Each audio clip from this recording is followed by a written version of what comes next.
Hey, what's up guys, and welcome to a very special edition of the Soda Jerk. Today we're going to be covering something that is absolutely, totally, 100% unique to this guy's home state of Virginia. Today we're going to be taking a look at Northern Neck Ginger Ale. The name may strike you as a little bit odd, but there's actually a very specific purpose behind it. They call it Northern Neck Ginger Ale because it's from the Northern Neck of Virginia, which is basically the eastern side of the coastline that kind of stretches down towards our eastern border. It's a very kind of pale, gingery, obviously gingery, ginger ale soda that's known for its kind of almost like a bite kind of taste. It's got some panache on the end of the flavor. They've been around since 1926, and I don't know exactly when, but originally they were an independent soda company, and like many others, they were bought out eventually by one of the larger conglomerates, in this case the Coca-Cola Company. As you can see right there on the bottom, it says a product of the Coca-Cola Company. But since this is such a very special video, and well, I'm actually kind of new to this, I'm going to bring in an expert, and through the magic of editing, bing, Edge Weapon 88 people.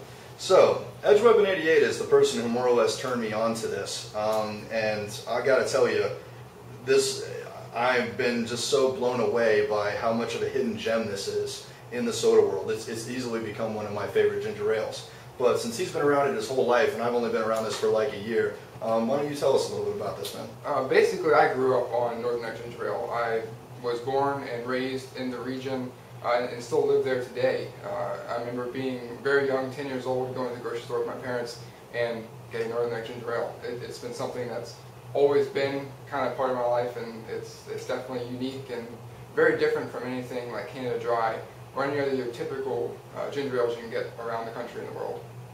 Awesome. Well, Keelan originally turned me on to this about a year ago when I told him that I don't, much like him, I don't drink alcohol, and one of my loves is soda. And he said, you know, dude, have you ever tried Northern Neck Ginger Ale? And I'm like, what's that? And he eventually brought me some of this, and I gotta tell you, man, I was so floored by how good this was, and like that I'd never heard of this, even though it was only like a couple hundred miles below where I grew up in Northern Virginia. But anyways, what do you say we crack these suckers open? We'll give it a try. Cheers. Cheers.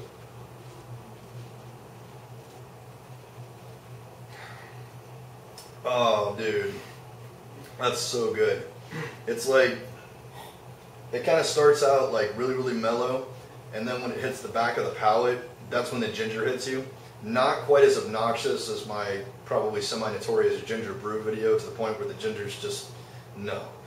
This is like just the right amount of bite. It kind of reminds me of Barq's root beer, where, you know, Barq's is the one with bite, where it starts off mellow, and then right at the end, it kind of hits you with a little something. But what do you think, man?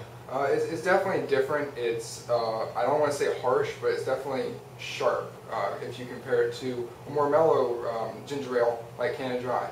Like Jimbo said, it doesn't so much hit you right when you take a sip, but as you swallow it, you kind of, feel, the ginger root getting to you in the back of your throat. Absolutely. And on a little side note here, we both kind of agreed that this thing makes you burp like a son of a bitch, man. Very much so. I mean, this really does.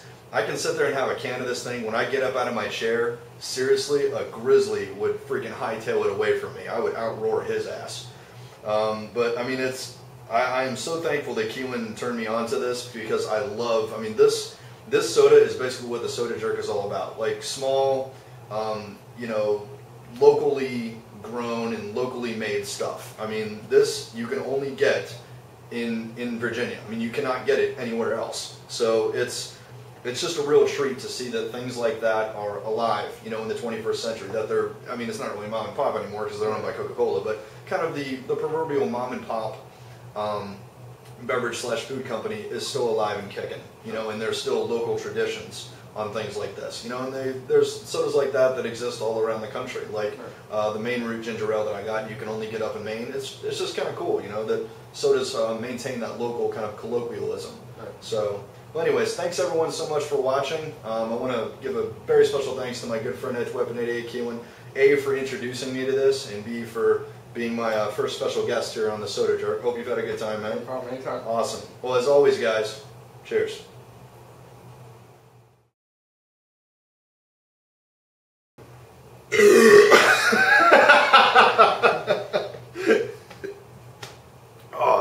Feel better? Yes. There we